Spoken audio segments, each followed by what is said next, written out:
can walk into any bar or any nightclub from here to Mexico, whatever corner of the world you're going to go into, you are going to hear the Black Eyed Peas. I got a feeling. When I play their tracks as a DJ, it's an all-round success. They have a very good understanding of how the music industry works. The music landscape is forever changing. It's in a permanent state of meltdown. I come here to be ahead of my peers because people in the music industry ain't here. I have the biggest crowd reaction to I Got a Feeling than any other track of Black Eyed Peas that I've ever played. I don't know why it is that I've had speakers knocked down. We didn't really learn from 9/11. I think the Black Eyed Peas are definitely concerned with social and political issues. But it's an honour to meet such a brave man. Oh, yes.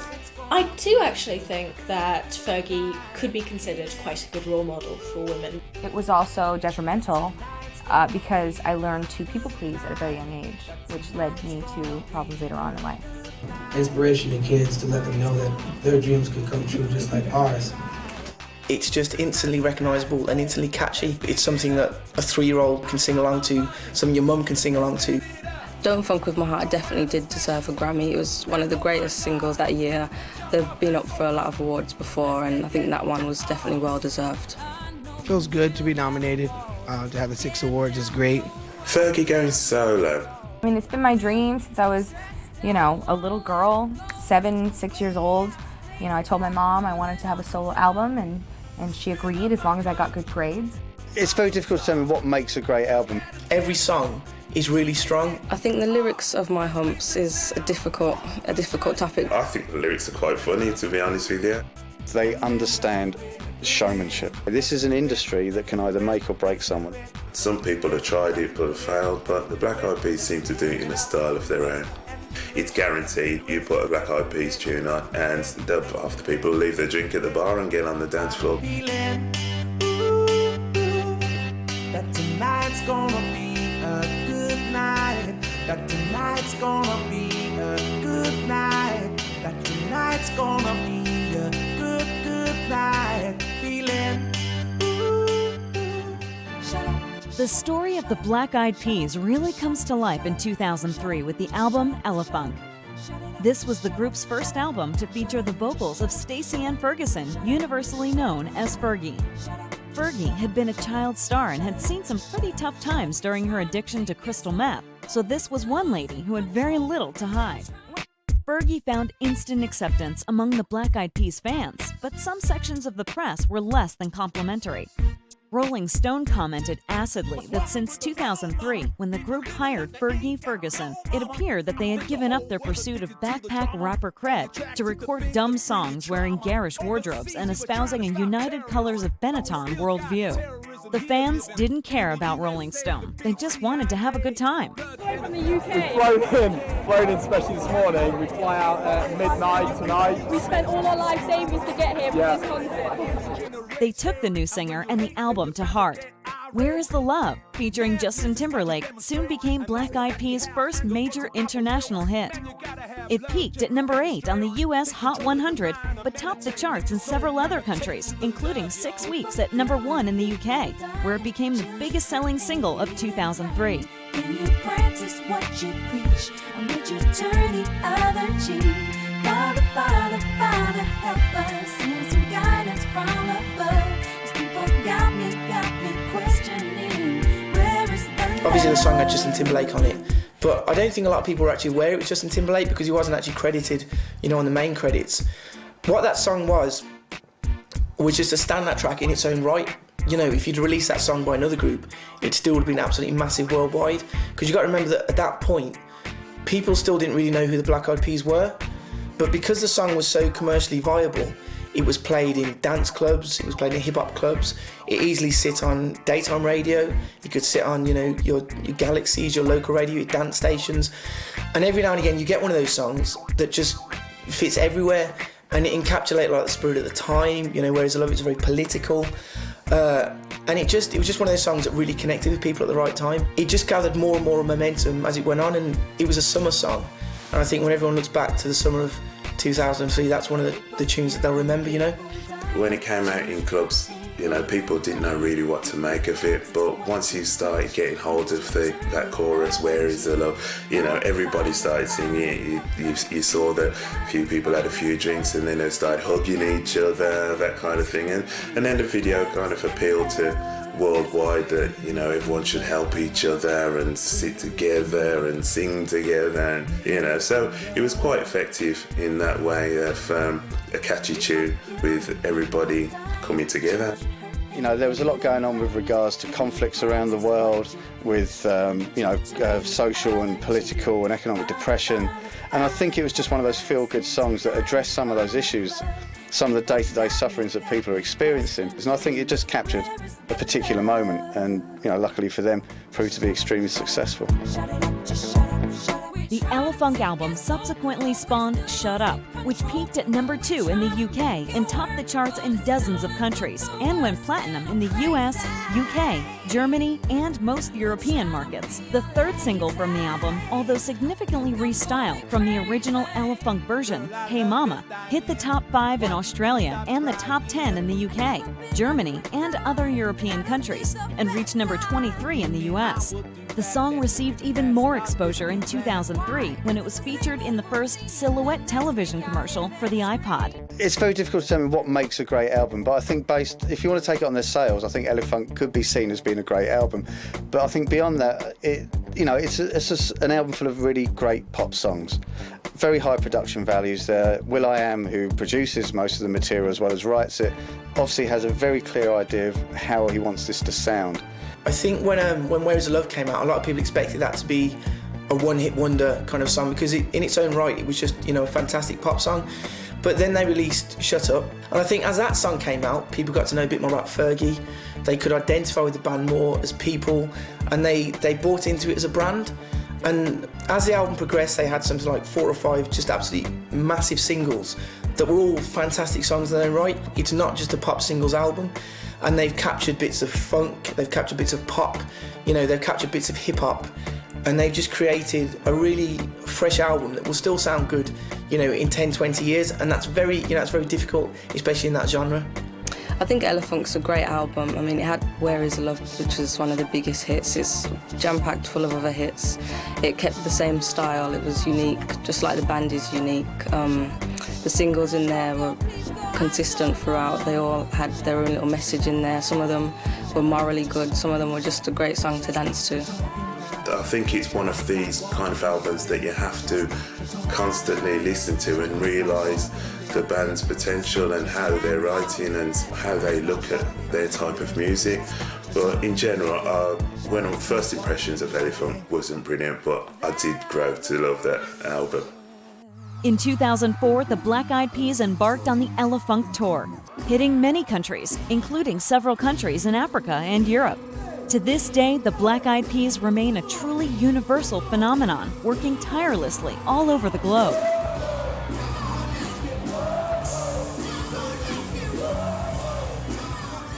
It feels good to be in Israel right now. It's our first time in Israel, but this is not our last. This song we're about to perform for y'all comes off of Monkey Business featuring Dante Santiago. This song is called Dumb Diddly.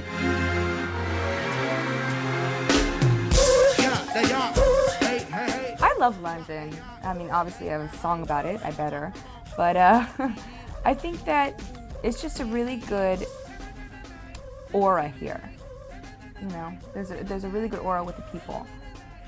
Do you have a community of sort of artists and songwriters here as well that you work with? Well, I mean, we lived here for a while, you know, in Chiswick, and we recorded Monkey Business here, and, you know, did the European festivals on the weekends, and recorded some of it here for my album.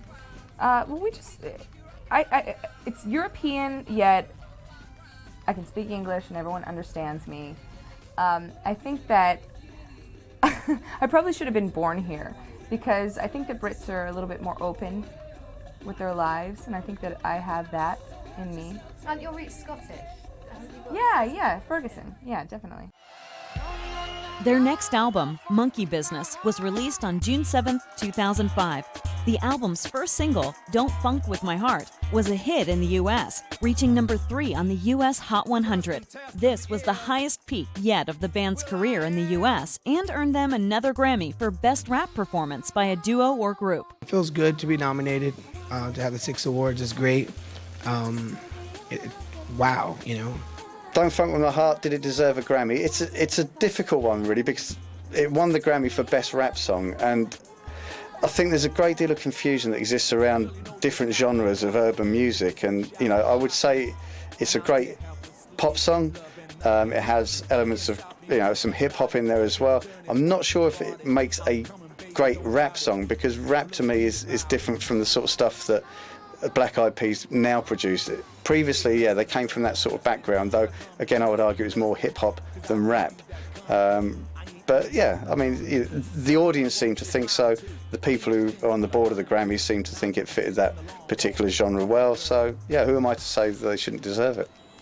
We could have went the okie doke route, and we could have been forgotten about if we would have just, you know, a lot of artists, they reach a level of success and they get comfortable and they don't think it's important to go out in the world and collaborate with people, go to clubs and see what the kids are listening to. It may not be one of their greatest songs, but I think at the time it went to number 3 on the Billboard, and it was a globally massive hit. And I think if you look in the category they were in, I think, you know, without a doubt they deserve to win the Grammy. Don't Funk With My Heart definitely did deserve a Grammy. It was one of the greatest singles in that album that year. They've been up for a lot of awards before, and I think that one was definitely well deserved. We really did our homework and participated in what is. You go to clubs, go to underground clubs, me and Apple TJ. So these nominations, I'm so proud that we didn't get swallowed by our yesterday success. Did it deserve a Grammy? I'm not sure, to be honest with you. Again, it was one of these tracks that people knew that once people knew the words, they could play around with the lyrics a bit. When they're saying "Don't Funk With My Heart," it was very on the borderline of swearing, and people tend to like that in tracks. So yes, I think it became a huge success because of that reason. But did it deserve a Grammy? I'm not really that sure, to be honest with you, no. But you know, that's my judgment. Don't Lie, the second single from the album, saw success on the US Hot 100, reaching number 14, although it was much more successful in the UK and Australia, reaching a peak of number 6 in both countries. My Humps, another song from the album, immediately achieved commercial success in the US, despite the sexually suggestive lyrics. But there was a critical backlash as the song was widely mocked for its poor lyrical content. John Bush, writing for AllMusic, described it as one of the most embarrassing rap performances of the new millennium.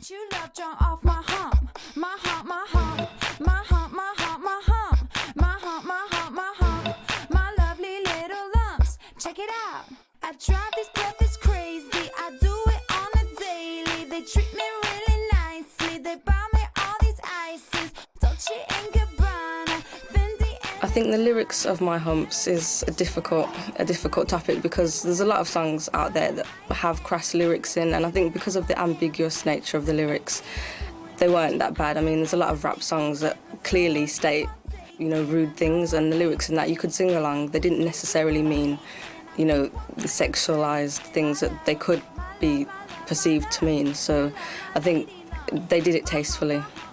I think the lyrics are quite funny, to be honest with you, but it's hip-hop stroke R&B, and there's worse things in hip-hop albums than what Fergie's coming out with in My Humps. I think she was quite delicate in how she was putting things across. People knew what was going on, but she didn't come out with the exact words, and it gave a bit of a humour to it, so I didn't think it was too crass. If it was explicit and, you know, dirty in such a way, then maybe, but I think they did well by going round. You actually have to sit and listen to the lyrics quite hard to actually work out what they're really going on about, but in general it's a song that's catchy, and you know the lyrics, so you'll sing without even realising. And if you look at a lot of hip-hop, you know, that's what it is. It's very expressive language.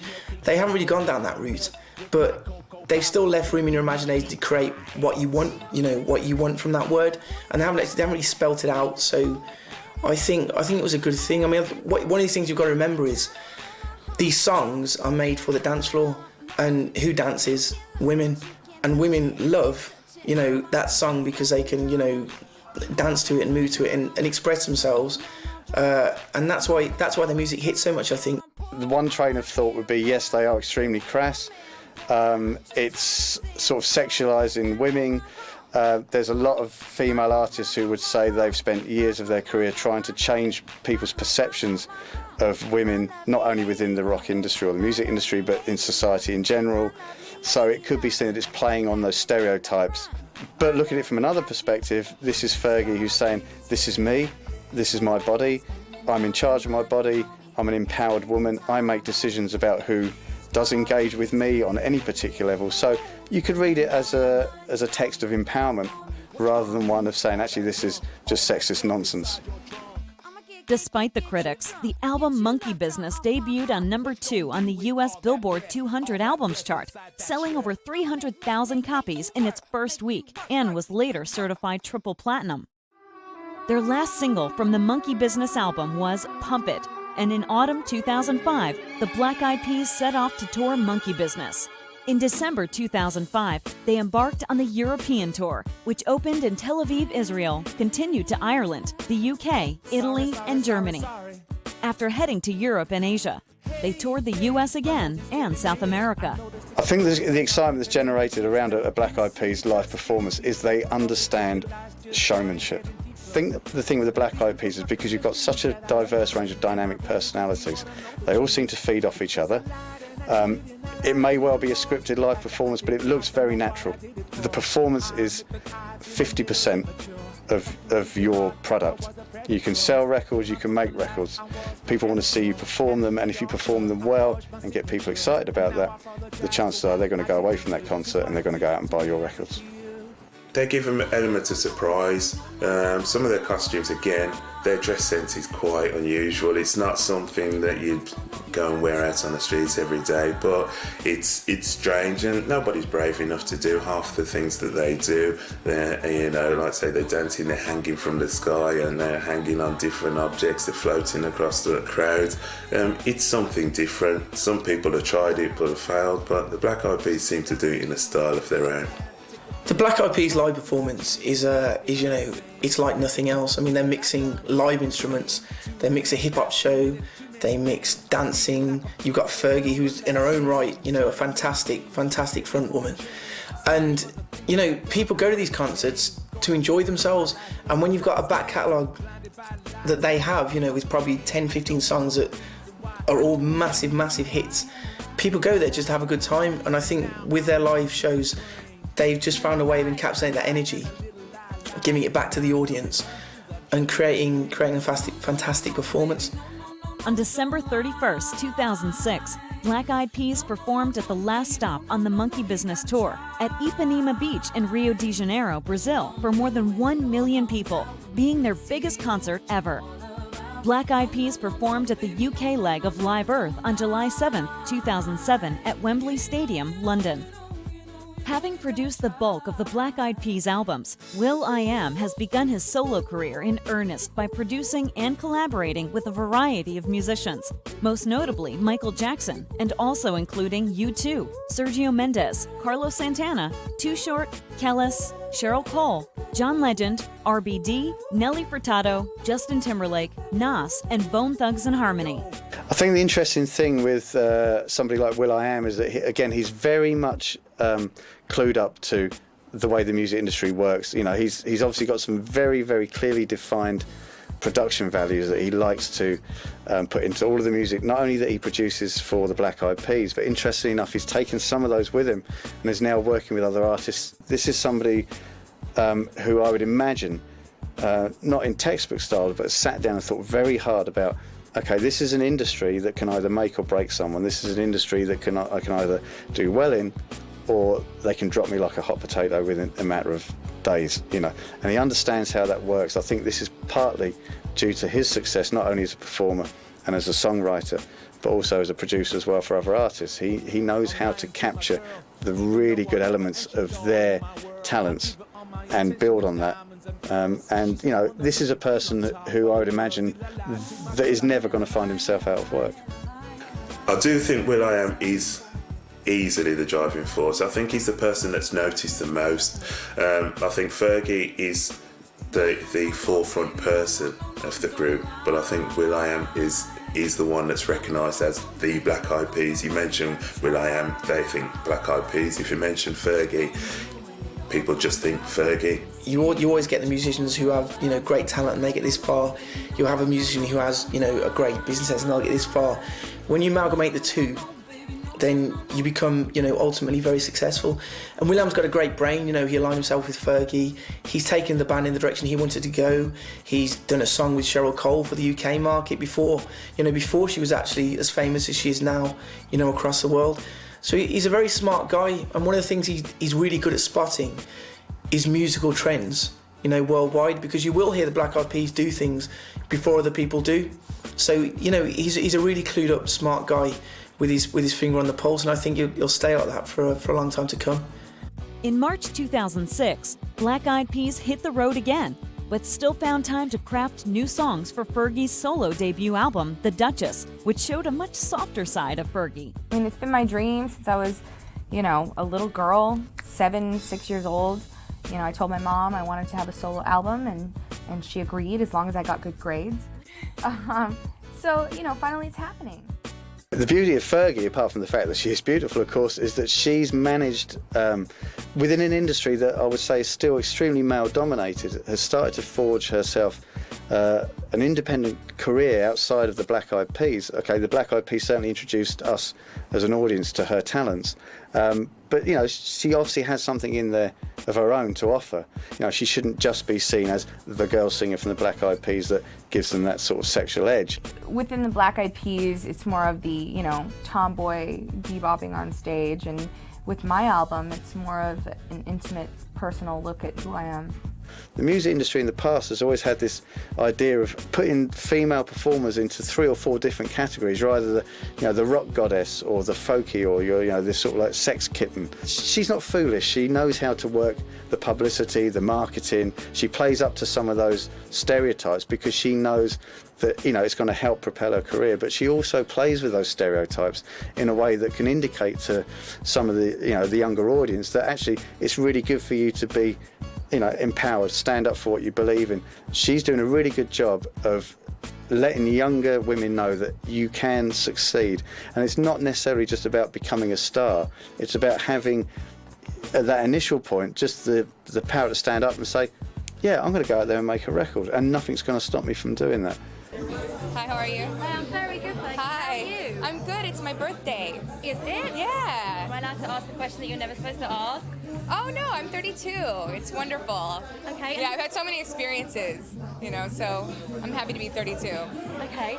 And so you're here celebrating tonight with P. Diddy? Yeah, of course. You know, you can't have a party on the same night that Diddy's having a party. It just you can't compete. So I can't beat him, join him. And he's a friend of mine. So he is the king of parties. Throws the best parties. So lucky me. It's my birthday. Are you going to be performing with him? That's the rumor we've heard.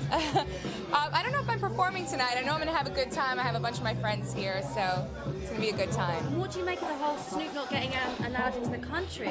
I feel bad for Snoop, but you know, it's crazy. It's crazy right now. Congratulations on your single, #1 at the moment in America. Thank you. You got a busy summer ahead? Yes, I do. Touring. I'll be back here with Justin Timberlake in July. Brilliant. So. And we heard a rumor about a film that you did recently, a scene with Quentin Tarantino. Yeah, Robert Rodriguez and Quentin Tarantino. Just came out, Grindhouse. I have a very, very small role, but it's a great movie. Did Quentin invite you? What? Yes, he did. Yes. Tell us what happened. During the filming of it, we were just getting really into character, and he had to attack me, and I had the bite marks, the bruises to prove it. It was cool. They've gone now, though. Yeah, they're gone. One last very last question, Fergie. What are you doing for Easter? For Easter? I'm going to go home and have a big family dinner, you know, kind of a reunion, because I've been gone for a while. Bye. I mean, I definitely wanted to let people in to the more sensitive side of me, you know, the thinker, the romantic side of me, and that was my goal for this album, you know. I mean, probably I'll do another album and it'll be a lot more of club bangers and stuff like that. But I think that for this album in particular, it was important for me to let people in and see the intimate side of me. Fergie going solo. I think from what I can see already, I think she's doing quite well because again, she does appeal to quite a few people. Being in the history of the Black Eyed Peas, she's got a good head start, so she's going to have a good following from the start.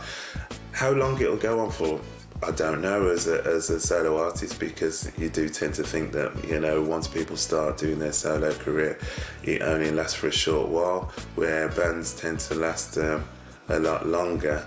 Unless they just dissolve totally. But going into a solo career, I think it's a good idea for her to venture, but I don't think she should lose the fact that she should stick around with the Black Eyed Peas, because I think they can carry on for a lot longer. So I think they're basically stepping out, each member, and making the style that maybe is closest to their heart. And I think then when they come back and do a single together, it shows that they have been embracing other styles, and maybe they're themselves prouder in that. Fergie's solo album was a massively successful album. There were, you know, #1 singles worldwide from it. But the great thing about it is it didn't detach from her work with the Black Eyed Peas. It was still very much in line with that kind of music, but her own style. And when people do this, when they have solo albums, when they come back to their band, it just makes their brand even stronger than it was before. You're still going to stick with the groove, aren't you? Yeah, oh yeah. You're doing solo stuff. Yeah, I mean, those are my brothers, and I love performing with them. We'll always perform. You know, it's just, this is something I had to do. You're going to do some of your solo stuff with them as well? Yeah, oh yeah. We all are. We all are. Are they very supportive of the new single? Yes, they're very proud of me. They're very supportive, and they embarrass me and, you know, talk about it on stage, and I love them to death. You know, she had no aspirations of taking, you know, her solo stuff, leaving the Black Eyed Peas. She was very much, you know, still wanted to be involved with the Black Eyed Peas. The same as Will.i.am, you know, worked with other artists. But the more work you do with other artists, it increases your stock. So when the Black Eyed Peas come together, they're now, you know, more of a super group than just, you know, just a normal pop group. So it was a fantastic thing doing a solo album. In 2007, Black Eyed Peas embarked on the Black, Blue, and You World Tour, visiting more than 20 countries, including Macau, Sweden, Poland, Romania, Hungary, South Africa, South Korea, Malaysia, India, Indonesia, Israel, Singapore, China, Russia, Kazakhstan, Australia, Nigeria, Mexico, Thailand, Venezuela, Guatemala, Nicaragua, Costa Rica, Argentina, Philippines, El Salvador, and Brazil. With such a punishing schedule, the band still found time to meet their hero, Nelson Mandela. I think the Black Eyed Peas' concern with social and political issues isn't quite as overt as it was in their earlier productions. But again, they were coming from more of a hip-hop background, and, you know, hip-hop is a very politicised genre or style of music. I think as they've moved through more of a populist approach, they've tended to go for the sort of elements that make up a good pop song, which is generally songs based around themes of love and sex, either being in love or being out of love, or wanting to be in love, or unrequited love, or rejected love.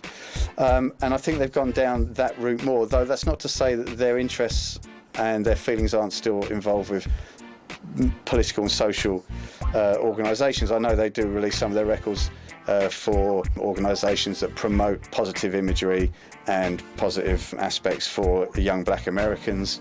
And that's what's inspired this trip, is to bring inspiration to kids, to let them know that their dreams could come true just like ours. And it isn't just about America, it's third world countries as well. You know, Apple's proof of that. You know, just a core group of friends that push you, that believe in what you believe in, to set forth your dreams and manifest those into reality. And that's what this trip signifies to me, and I'm sure the rest of our group. I think at heart their political and social agenda is still there. I just don't think it's as overt as it used to be. I think they're doing it in more subtle ways now. I don't think they need to soapbox themselves and say, look what we do for people. You know, they're very much more humble about it, so they don't advertise the fact that they're doing great charity work in the background. And I think that's a real good testament to them and the importance of how they can use their money in a positive fashion. I think the Black Eyed Peas are definitely concerned with social and political issues. A great example is Where Is the Love, you know, an international song, a hit that let everyone know about their views on certain topics. We didn't really learn from 9/11, you know, they're kicking Mexicans out of California and America. I think that's really fucked up because Mexicans had a lot to do with America and how it's grown, and they helped build it. Black people helped build it. Filipinos, Chinos, Japoneses, they helped build America, and you know, just start kicking people out at this point in time when America needs help. They're just idiots. I personally think Will.i.am is the main instigator of the political issues, but I mean, I guess the rest of the band agree with him, otherwise they wouldn't follow along with the singles and the lyrics and what they imply. Lately, they haven't really been doing many songs on political issues, but I think it's still there, and I think in the future they'll come out with more political aware songs. Yes, he's very handsome in person. But it's an honor to meet such a brave man. Oh, yes, it's a great honor. They are a famous group. And for them to meet an old man like my son, it's a wonderful gesture. And it has given me a lot of encouragement. With rap music, people associate with just the streets, with dirty guns, violence, that kind of thing. Where Black Eyed Peas are probably trying to push their social issues across to the public, and because they're in the limelight, I think it's a great thing that they can be in that position to do it, and they use that position wisely. Racing is a great intersection where fast music, dance music, and fast cars, and people that love dance culture and love racing come and meet. I like to drive fast and listen to music while I'm driving, so there's definitely that integration between music, the intersection and the integration of music together, and yeah. I think within any genre of music you have to be very careful about your political views, and a lot of artists do get criticised for coming purely from political place, because are their intentions, for publicity, for self-publicity, are their motives, for doing something actually in tune with what they believe, or are they just doing it for press? But I think with the Black Eyed Peas, they've traded a very careful line. I mean, Where Is the Love was a political song, and it mentioned their views on terrorism, but it was also, mixed in with a pop element. And not every song of theirs, is about politics, but it's a small part of what they do. And because of that, you get the feeling that it's coming from a genuine place. And it is, these are their actual beliefs. And when you're in that position, it's a good, it's a good thing to be able to tell people what your beliefs are. But as I said, it's a fine line, but I do think they've treaded it well. The group's fifth studio album, The Energy Never Dies, was released on June 9th, 2009. The first single from the album, Boom Boom Pow, was a smash hit all around the globe and became the first song from the END album to reach #1, where it remained for 12 weeks on the Billboard Hot 100. The single also reached #1 in Australia, in Canada, and in the UK. The album has proved the most successful so far, despite the fact that it leans towards electro-hop rather than the usual hip-hop, R&B moods of their previous albums. Next level visual. I got that. How the beat bang. I like that boom boom pow. Them chickens jacking my style. They try to copy my swagger. I'm on that next shit now. The END as an album certainly is starting to change from what they've done for the past couple of releases, album-wise. Is they're now looking at new directions. The music landscape is forever changing.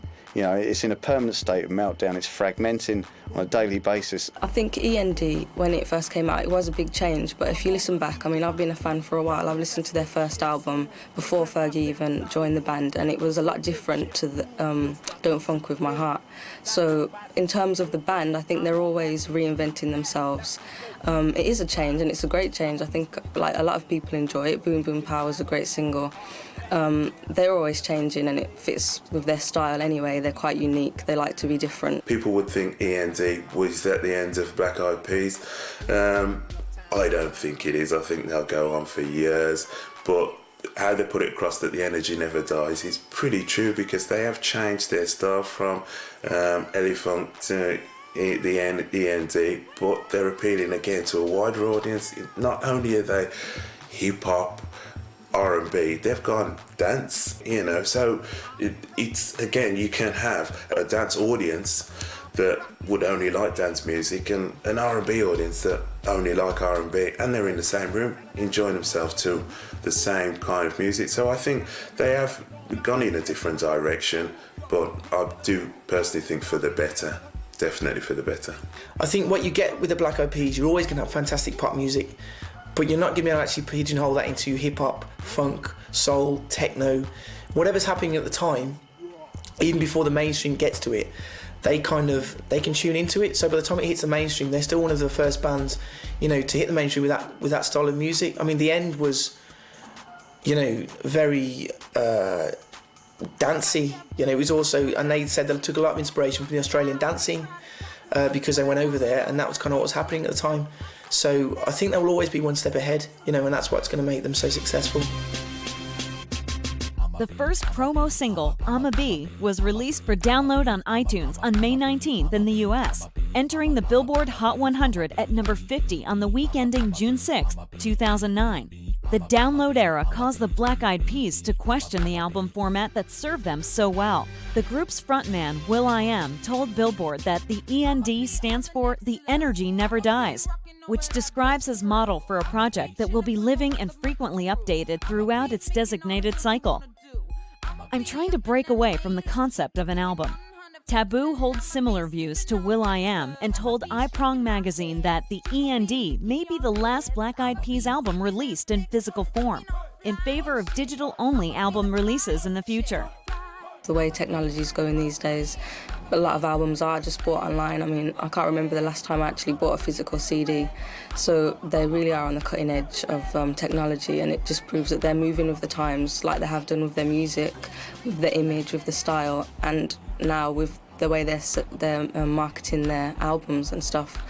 In the future, I don't know if that will be true, if he will not give out a physical album. I think the hardcore fans will definitely want something to hold, but in terms of the idea of releasing it online as downloads rather than a CD, I think it's a great idea, and I think a lot of artists will be going in that direction anyway. I come here to be ahead of my peers because people in the music industry ain't here, but yet our fans listen to our music. A lot of our fans listen to our music on the phone. The future of my industry, it's only going to be defined if I come here and dream it up. The old model for selling records is not as relevant as it is nowadays. Young people access their music in so many different ways. You know, they want it on their iPods, they want it on their mobile phones, and I think digitalising your music and making it digitally available is far more progressive now than going through the old route. You know, for a band that's attributed such a huge audience internationally, it's a risky thing to do, but I think you have to take risks in the music industry now to move forward, to be creative and innovative, and to hopefully encourage and develop a new audience and fan base, whilst bringing your old fan base with you.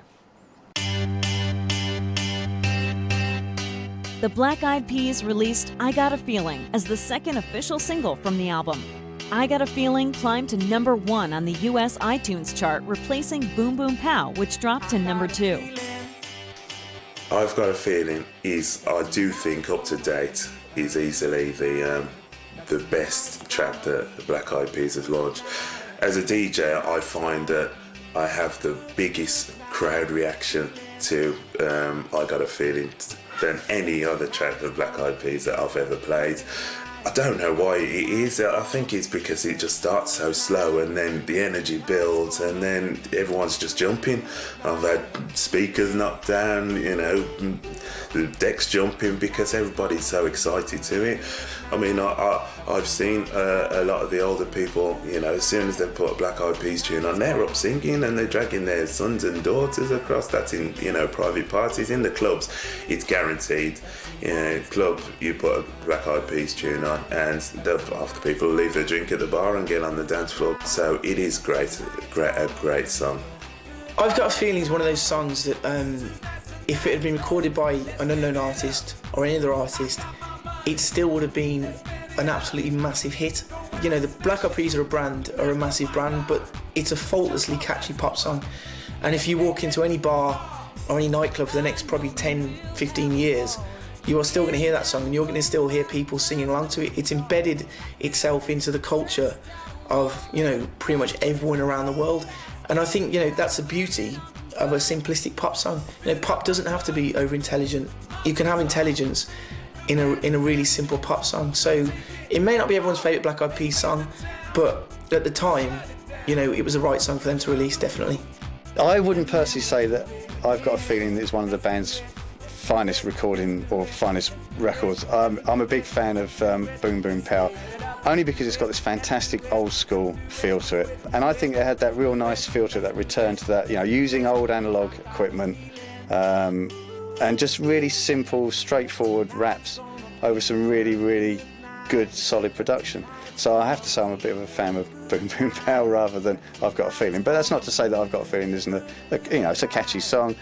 They've teamed up with a good dance producer who's well renowned in David Guetta. That's opened up them to a whole new set of audiences through his connections, and vice versa, you know. And I think this is the thing with certainly with Will.i.am acting outside of the band as a producer. He's very good at spotting where the music industry is taking music or where it's going, and he wants to make sure that they're on board with some of the names that are being bandied around and being talked about, and people who are seen as some of the movers and shakers within the music industry. This fantastic single also went to #1 on the UK singles chart. On July 30th, Billboard.com announced that the Black Eyed Peas set a record for the longest successive #1 chart run by a duo or group in the Billboard Hot 100's history, when I Got a Feeling hit its 5th consecutive week at #1, following 12 weeks at the top by the Peas' Boom Pow. Meet Me Halfway was announced as the 3rd single from the album. The music video premiered on iTunes on October 13th. The single reached #1 in the UK and Australia, making it their 3rd chart topper from the END in both countries.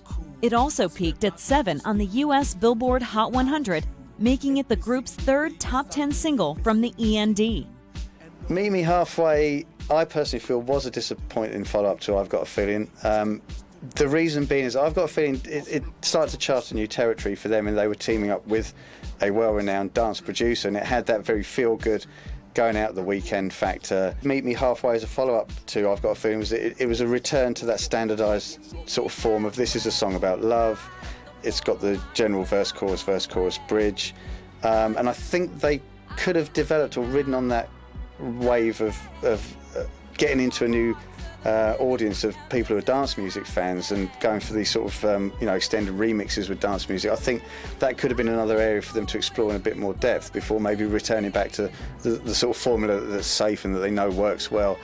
I think Meet Me Halfway wasn't a disappointing follow-up to I Got a Feeling. I enjoyed that song. It was just as catchy. I think the style was slightly different, which is perhaps why a lot of people didn't think it was as good. But in terms of the musicality, the lyrics, the catchiness of the song, I think it was still a great song, and I think it was a good follow-up. I think it was a bit of a shock to the public really after I Got a Feeling, because I Got a Feeling was such a big track.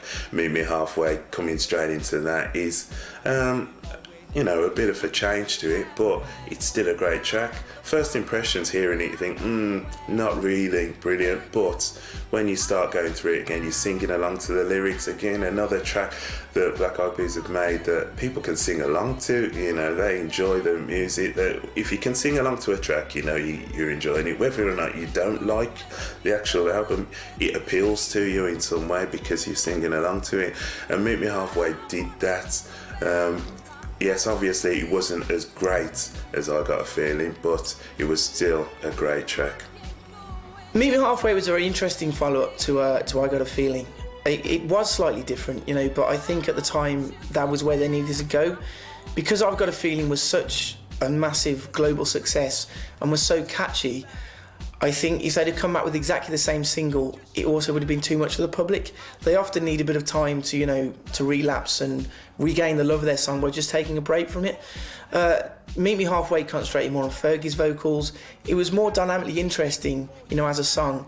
And I think because of that, they'll probably picked up, you know, newer fans who may not have known it was a Black Eyed Peas fan from the beginning, but liked it as a song, you know. So I think at the time it was definitely the right thing. And whichever way you look at it, it was still a massive single around the world. So it was, yeah, definitely the right thing to do.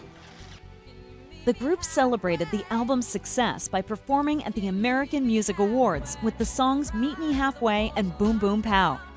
They also won 2 categories in which they were nominated: Favorite Rock Pop Group and Favorite R&B Soul Group. Will.i.am announced Missing You would be the 4th U.S. single from the album. Rock That Body was chosen as the 4th single in the UK, Canada, and Australia. It will also be the 5th single in the US. I think one of the great things about the Black Eyed Peas is that you can walk into any bar or any nightclub from here to Mexico to Los Angeles to, you know, whatever corner of the world you're going to go into, you are going to hear the Black Eyed Peas. I mean, a lot of the music press currently are always looking for the next white guitar band or, you know, the next indie hope.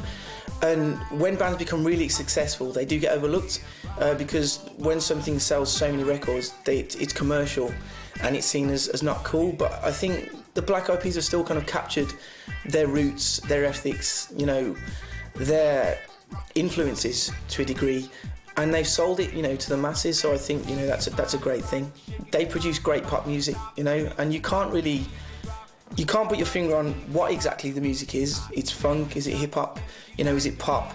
But whatever it is, it's just instantly recognisable and instantly catchy. You know, it's something that a 3-year-old, you know, can sing along to, something your mum can sing along to.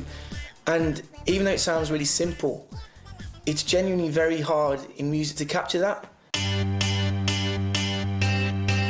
As a DJ, I get asked quite a lot for Black Eyed Peas music.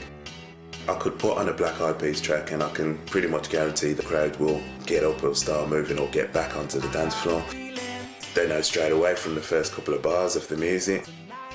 I think the Black Eyed Peas overall is a band that everybody can relate to. They have the wow factor. They've got the unique style of the dress, which, you know, there's not many other groups that will dress like them. They have the dance factor, which they are brilliant dancers, which again I don't think people give them credit for. We've got Fergie in there that can sing really well. So they've got all of them, the attributes to make a great band. And again, they don't just appeal to one scene, which a lot of bands kind of think, well, am I R&B, am I hip hop? No, they have got it all. They've got the R&B, they've got the hip hop, they've got the dance music. That's how I look at it. And when I play their tracks as a DJ, it's an all-round success, from a catchy tune like Shut Up to I've Got a Feeling. You got Boom Boom Pow, you know, you've got the audience crowd reaction. You can even get a little circle going for people breakdancing and that kind of thing. So it happens. As a DJ, it's a great band to be able to play their music. Some of the reasons for the success of the Black Eyed Peas is they have a very good understanding of how the music industry works.